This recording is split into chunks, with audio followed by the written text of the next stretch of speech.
Before you start watching, I should warn you that it may be hard to grasp some moments straight away, so I invite you to pause and ponder anytime you feel you need it. There are also text fragments in the following steps that provide the same content as the video. You may read through them instead of watching the videos if you find that format preferable. You are probably familiar with the notion of recursion. It's the way to define a function in terms of itself. Like, to reach some place by walking, you need to check if you have a non-zero number of steps ahead. If you do, you have to make a step, and then apply the same procedure to the new way, which is the old one without the very first step. You could also define it as making steps while you have more than zero of them ahead, but there's a good reason we won't do that. Remember that in functional programming, we avoid considering variables as some storages having some state we may mutate. Following that restriction, we should avoid loops, because to check whether or not we should stop looping, we should have a counter of some sort, and its state is constantly changing as we make iterative steps. Depending on your experience, avoiding loops may seem to be a matter of a mindset, an inconvenience to overcome, or a totally crazy idea. Let's discuss how recursion may serve as an alternative for looping, why you definitely don't want to do it in Python, and why in some cases you want to do it even in Python. Consider this iterative implementation of two quite common list functions. Let's try to define what are a sum and the length of some lists in terms of these very notions. First, remember that when constructing a recursive algorithm, you should clearly define what's the edge case and what's the recursive transitions. So you are sure that starting with the initial conditions, you will reduce the problem to essentially the same, but a smaller one, with each recursive transition. Thus, eventually getting to one special trivial case, which is your edge case. In the example with walking given above, the edge case is clearly having 0 more steps to do. And the reduction occurs with every recursive transition, because each time you perform the procedure with a new way that's one step shorter than the previous one. Now, what's the edge case for the list functions such as sum or length? Clearly it is the case of the empty list. In this case we define both of these to be 0. Now, how do we reduce the task to the same but a smaller one? Clearly we should make our list shorter. So we need to do something with the part of the list and then omit the process part, remembering its contribution to the result, and process the list without this part in the same manner, until the list we get after omitting the next part is an empty list. Here we define head function that returns the first element of the list. This is the part we're doing something about separately to omit it later and get a shorter list. In this shorter list is what the tail function returns. It is everything but the head of the current list. So, in case of the sum function, we begin with the list. If it's not empty, we add the value of its first element and the sum of all the other elements. If it is empty, we simply return 0 as its sum. Clearly, this way we decompose the list by taking the first elements one by one and plugging them into a chain of additions with the plus 0 at the end. In case of length, it is even easier, because the length of some particular list is essentially the same as the sum of this list with all its elements changed to ones. It's quite a general pattern for working with lists. There are a lot of functions that may be defined in this recursive manner. We need to define the list function, the head function, the gluing function, and the initial value. The list function is what we're trying to compute. The head function is the way that each separate element contributes to the resultant value.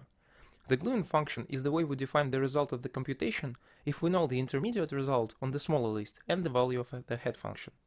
And the initial value is, well, what do we want the value of our list function to be on an empty list?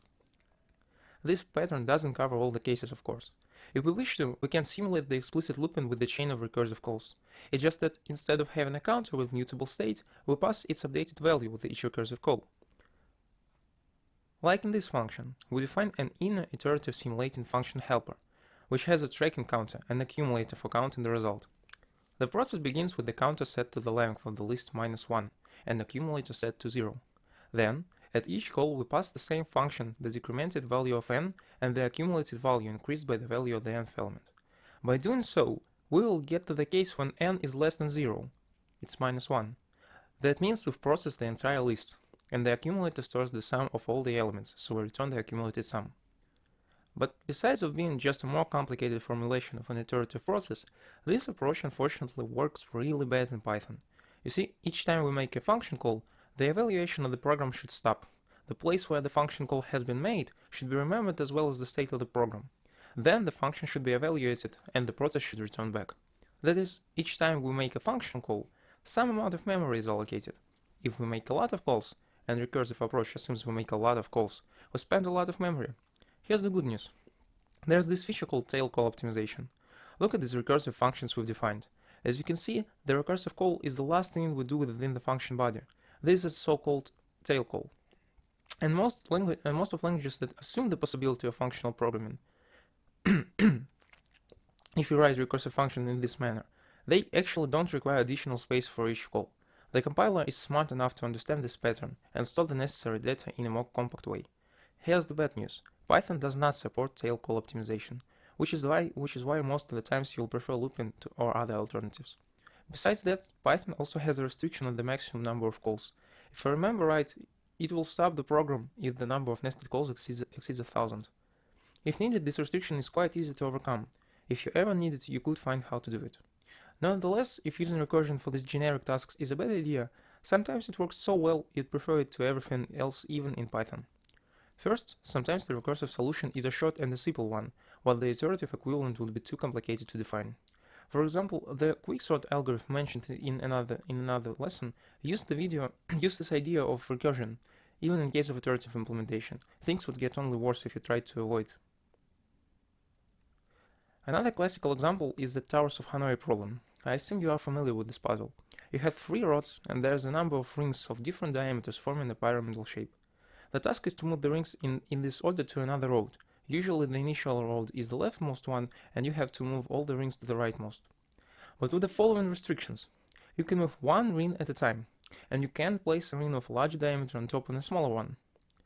Even before you figure out how to solve this, you can formulate the recursive procedure of solving the task by reducing it to a smaller version of itself. Suppose we have n rings on the first road.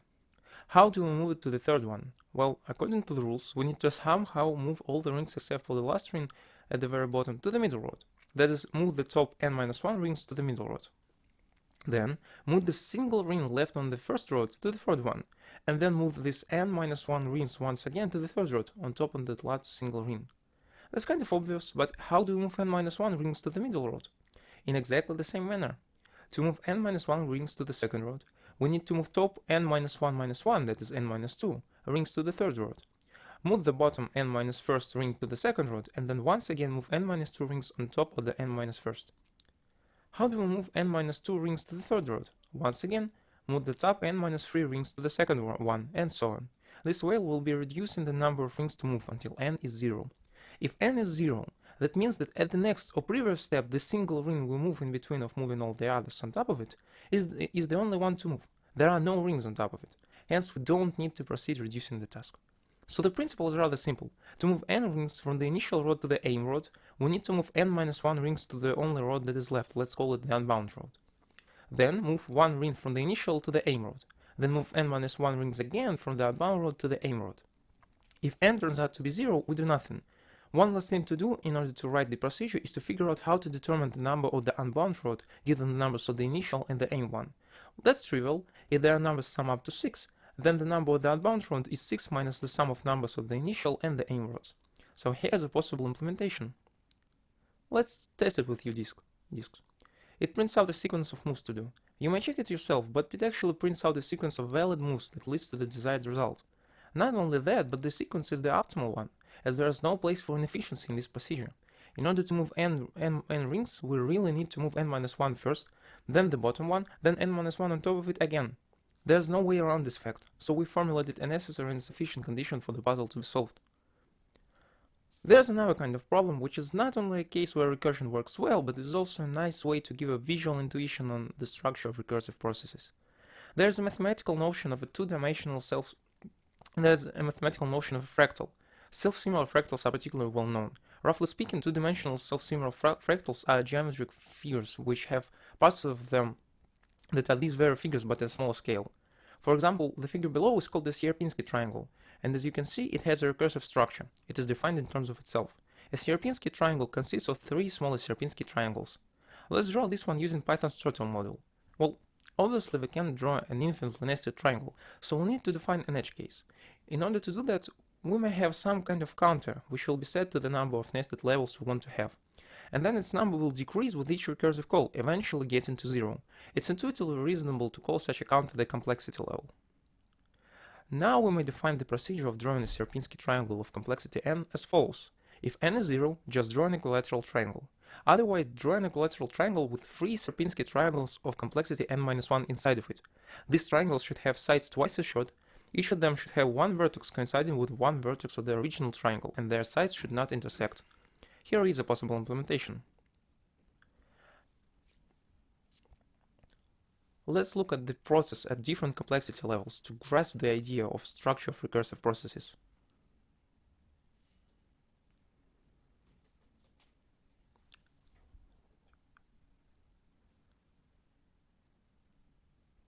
Besides of being too good to refuse using it for some particular tasks, sometimes recursion doesn't make a considerable difference in the efficiency, but makes your code much more intuitive, clear, and readable. It may seem to be a strange statement at first, but sometimes it's more natural to explain something in a recursive fashion. One example is the factorial function, which is, for positive integers, the product of all the integers from 1 up to the given one. One may write this function like that. To compute the factorial of the given number n, you need to set the accumulator to 1 and then iteratively multiply the accumulated value by the numbers 2, 3, and so on, up to n. One may write this somewhat close to the mathematical definition. Factorial of the given number n is 1 if n is 0, and the product of n and factorial of n minus 1 otherwise. As you may see, these functions make essentially the same things, but approach them kind of at different ends. And in this case, using recursion doesn't damage the efficiency too serious. But still, I've mentioned earlier some reasons you would prefer to avoid using recursion in this case. In the other lesson on list processing functions and other ways to perform such computations are described, without kind of manual looping. Still, in case of factorial, it's not too bad to use recursion. It's because each time a recursive call is made, we move on to the new input value, gradually moving towards the edge case. Functions with such a pattern of recursive computation process are called linear recursive. That's because the sequence of inputs on which the function is called during the entire computation process kind of forms a chain, leading from the initial argument to the edge case argument. There are other recursive patterns called non-linear. Computing a non-linear recursive function directly by using recursion causes a disastrous loss of efficiency. One well-known example is a function that returns the nth Fibonacci number. Fibonacci numbers are defined as follows. 0th and first numbers are ones, and all the following numbers are the sum of two numbers going before them. Thus, to get the second number, we add 0th and the first ones, and so on. Once again, there are two possible implementations that seem to do the same thing. But let's look at the sequence of calls for the second, recursive implementation. As you may see, there's a lot of repetition, and it's pretty clear why this happens. In order to compute the 7th and 5th, we need to compute the 6th and the 5th ones. In order to compute the 6th, we need to compute the 5th and the 4th ones. And though we will need these values later, we will, following the way our function is defined, compute these values again. This increases the computational complexity dramatically comparing it to the number of iterations done by using the first approach, which is equal to the numbers we're passing. So sometimes using simple recursion is a bad idea, not only due to Python-specific reasons, but in general. There are ways to handle such cases within the functional paradigm, which are described in the other lessons.